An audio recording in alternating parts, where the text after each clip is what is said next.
Eh bien bonjour à tous, aujourd'hui on se retrouve pour une nouvelle vidéo un petit peu différente d'habitude puisqu'aujourd'hui je vais essayer de vous résumer le parc de Vulcania. Si vous aimez la vidéo, n'hésitez pas à liker et à vous abonner, ça pourra me soutenir énormément. Vulcania est un parc d'attractions et de loisirs scientifiques situé en Auvergne-Rhône-Alpes, sur le sujet évidemment des volcans.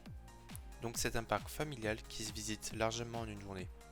On commence évidemment en tout premier par le Namazu. Namazu est un roller coaster Intamin constitué d'un launch à pneus. Il peut atteindre la vitesse de 70 km/h et fait jusqu'à 16 mètres de haut. Ce coaster possède aussi un pré-show qui est très intéressant, très bien animé, très fourni, très joli et très esthétique, qui a juste pour but d'expliquer les tremblements de terre. D'où le nom du Namazu, Namazu qui est une créature japonaise, une espèce de poisson-chat géant qui de par sa taille peut créer des séismes au Japon.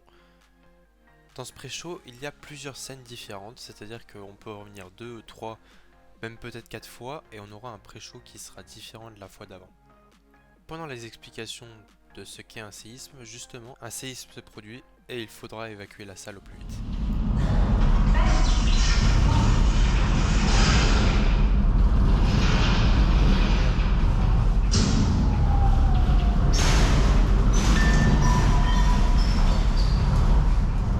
Parlons maintenant du coaster. Malheureusement, je n'ai pas pu filmer dans l'attraction. Afin d'évacuer les lieux de toute urgence à cause du séisme, vous montrez à bord de quelques quads qui partiront directement dans une grotte qui va s'effondrer sous vos pieds. Heureusement, vous arriverez à vous en sortir par une propulsion assez puissante pour vous faire passer un top hat. Top hat qui vous offrira une très jolie vue sur le parc. Avant de continuer son parcours, avant de passer à un second launch qui vous entraînera dans des virages très serrés et qui offre des forces G assez intenses. En résumé, le coaster n'est pas très long, n'est pas hyper rapide, n'est pas très haut, mais il est vraiment sympathique. Le plus gros reproche que j'ai à lui faire, c'est les lap bars qui sont vraiment pas confortables. Elles appuient tellement sur les cuisses que c'est un peu comme celle de Yukon Quad, dans les virages elles font super mal. Mais sinon je suis super content de voir un parc tel que Vulcania posséder enfin un roller coaster, et j'espère vraiment que ça va marquer le début d'une nouvelle ère sur le parc. On décide ensuite de se balader un petit peu sur le parc et c'est là qu'on se rend compte que le parc est vraiment magnifique. Il est très grand, très spacieux, très verdoyant, très joli, entouré de la chaîne des montagnes du Puy, même si les bâtiments sont très resserrés sur eux-mêmes, mais les bâtiments sont très jolis et se fondent très bien dans le décor. On a une sorte de volcan principal, un cône principal, et juste à côté on trouve un énorme cratère avec juste en fait des effets spéciaux, fond de la fumée, des bruits, les bruitages sont vraiment très immersifs.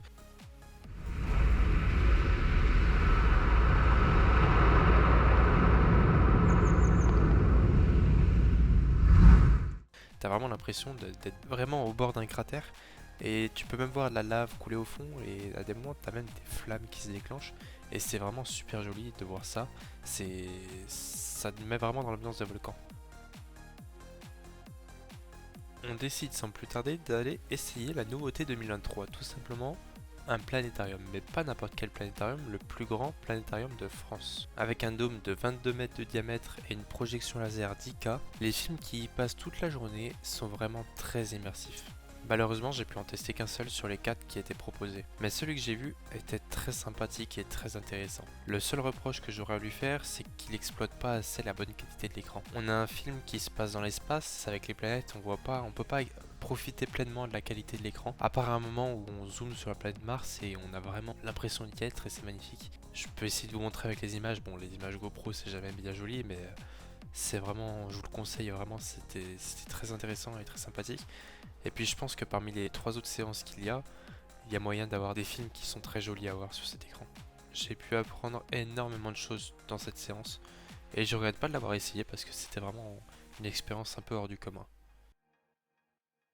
Juste après avoir mangé, on décide d'aller digérer en allant se balader dans la forêt des dragons, tout au fond du parc. Le long d'un petit chemin forestier, on peut y trouver une bonne dizaine de dragons animatronics. Se balader dans les bois, c'est toujours agréable, c'est très joli. Les dragons font malheureusement un petit peu vieux, ils sont pas très grands et ils font assez faux. C'est un peu dommage qu'ils marchent avec des détecteurs de mouvement parce que la moitié marche pas et c'est assez compliqué de déclencher l'animal. Et il faut gesticuler dans tous les sens devant l'animal, devant le dragon pour qu'il puisse s'activer, c'est un peu dommage quoi. Autre chose, vous pouvez écouter les bruits des dragons.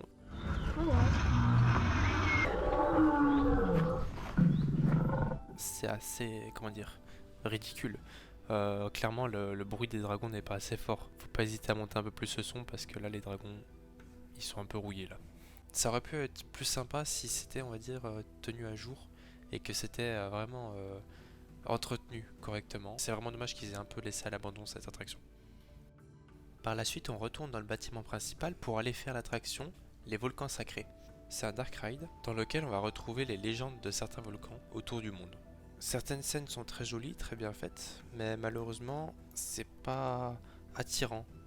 On y apprend quelques petites choses, mais ce n'est clairement pas à la hauteur de ce qu'ils auraient pu faire. Il y a quand même quelques effets spéciaux bien sympathiques, quelques scènes qui sont jolies, mais ça manque vraiment de quelque chose qui permet à ce Dark Ride d'être vraiment bien plongé dans l'ambiance des volcans. J'aurais préféré quelque chose de plus immersif encore. Voilà.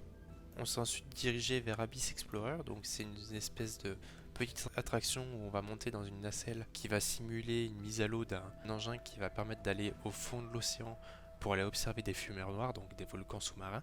Sympathique, mais pas assez réaliste encore une fois, c'est assez immersif, mais pas assez, ça aurait pu être encore plus poussé. Ce qui est vraiment sympathique, c'est qu'il y a cette simulation et après on sort dans une magnifique salle qui est enfumée avec des effets spéciaux ou des projections sur les murs où t'as vraiment l'impression d'être au fond de l'eau. Mais dans cette salle, il y a de la fumée de temps en temps, il y a des projections de temps en temps, mais c'est fait à des intervalles de 2 ou 3 minutes et du coup, dans les 2 ou 3 minutes où tu attends que ça se passe, et bah il se passe rien et ça coupe un peu de l'ambiance dans laquelle on est mise.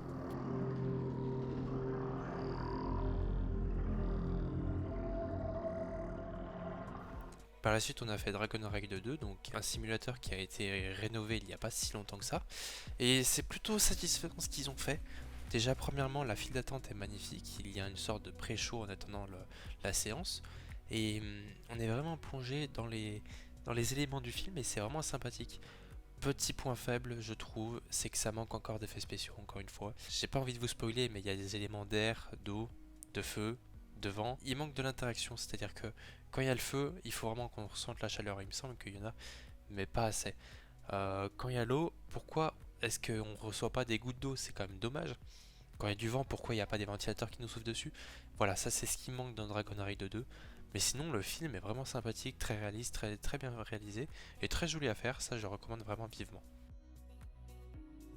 Voilà, je vous ai cité ici des attractions assez sympathiques à faire. Au niveau du reste des attractions, c'est assez dommage parce qu'elles sont vraiment laissées un peu trop à l'abandon. Alors le parc, c'est un parc qui se renouvelle petit à petit. Alors ils ouvrent des nouveautés comme le planétarium, comme Namazu. Et petit à petit, j'ai l'impression qu'ils essayent aussi de rénover leurs anciennes attractions comme Dragon Ride. Ils ont un peu de mal, je trouve, mais il y a vraiment moyen de se diriger vers un parc qui est beaucoup plus évolué, beaucoup plus sympa. Parce que les gens attendaient du parc à l'époque, ce n'est plus ce que nous on attend du parc aujourd'hui. C'est-à-dire qu'aujourd'hui, les gens ils attendent du parc un parc d'attraction, un parc dans lequel on s'amuse. On vient ici pour découvrir, effectivement, pour apprendre un petit peu aussi le côté scientifique, mais avoir du scientifique toute la journée, c'est un peu trop. Voilà. Un parc scientifique peut très bien rester très éducatif tout en étant très amusant. Et j'espère vraiment que le parc continuera sur sa lancée. Donc les coasters, ça serait sympa. Ils ont commencé avec ça, ils peuvent très bien continuer avec. Mais vraiment, faut continuer avec des attractions un peu plus innovantes qu'avant. En tout cas, cette vidéo est terminée. N'hésitez pas à liker la vidéo, à vous abonner, à laisser un petit commentaire pour me dire si vous avez apprécié cette vidéo. Et je vous dis à très bientôt pour une très prochaine vidéo, très certainement à Walibi Rhône-Alpes. Au revoir.